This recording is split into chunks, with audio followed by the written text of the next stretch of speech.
छत्रपती शिवाजी महाराज हे महाराष्ट्राचे आराध्य दैवत आहेत।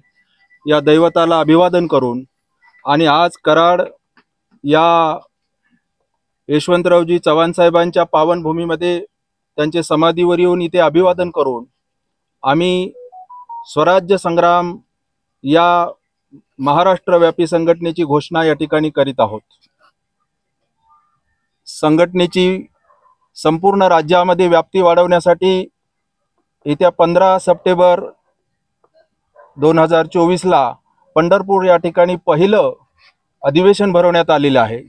त्या अधिवेशनामध्ये संघटनेची सर्व भूमिका आणि ध्येयधोरण आणि दिशा त्या ठिकाणी स्पष्ट करण्यात येणार आहे। नेमकं काय आपण शिवसंग्राम संघटनेत विनायक मेटे साहेबांबरोबर इतक्या वर्ष काम केलं, नेमकं काय झालं की तुम्ही ह्या संघटनेतून बाहेर पडून स्वतंत्र संघटना स्थापन? शिवसंग्राम या संघटनेचा मी 2001 साली स्थापन झालेल्या या शिवसंग्राम संघटनेचा मी संस्थापक अध्यक्ष म्हणून आजपर्यंत काम पाहिलेलं आहे। विनायकरावजी मेटे साहेब आणि माझ्या असंख्य राज्यातल्या सहकार्यांनी मला सहकार्य केलं, ताकद दिली, म्हणून शिवसंग्राम ही संघटना मी नावारूपाला आणू शकलो। आदरणीय मेटे साहेब गेल्याच्या नंतर गेली 2 वर्ष ही संघटना महाराष्ट्रामध्ये मी टिकवून ठेवण्याचा, वाढवण्याचा कसोशीनं प्रयत्न केला, परंतु गेल्या काही दिवसामध्ये मेटे कुटुंबांनी ही संघटना वाटून घेतली।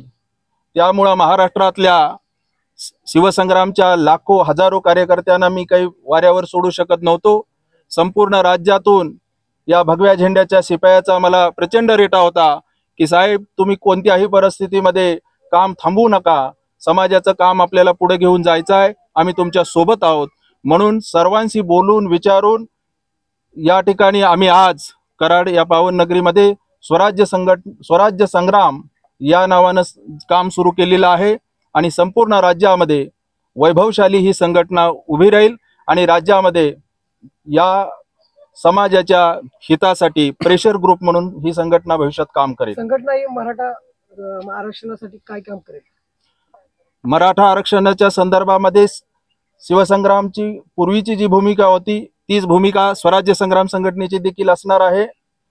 मराठा समाजाला आरक्षण मिळावं म्हणून मेटे साहेबांच्या नेतृत्वाखाली आम्ही अनेक वर्ष लढा दिला, त्याच्यामध्ये यशही आलेलं होतं। दुर्दैवाने ते आरक्षण टिकलं नाही। आमचं असं स्पष्ट म्हणणं आहे की मराठा समाजाला मराठा म्हणूनच आरक्षण मिळालं पाहिजे आणि ते टिकणारं आरक्षण मिळालं पाहिजे। ज्या भागामध्ये मराठा समाजाला कुणबी समाजाची सर्टिफिकेट मिळतात त्यांना कुणब्यांची सर्टिफिकेट्स मिळाली पाहिजेत आणि ईडब्ल्यूचा फायदा देखील काही भागातल्या मराठा समाजाने घेतलेला होता, तो तसाच घेता आला पाहिजे। हे तिन्ही पर्याय हे खुले राहिले पाहिजेत, परंतु शिवसंग्रामची जी भूमिका होती तीच पुढे घेऊन यापुढे स्वराज्य संग्राम टिकणारं मराठा आरक्षण मिळवण्यासाठी सतत संघर्ष करेल।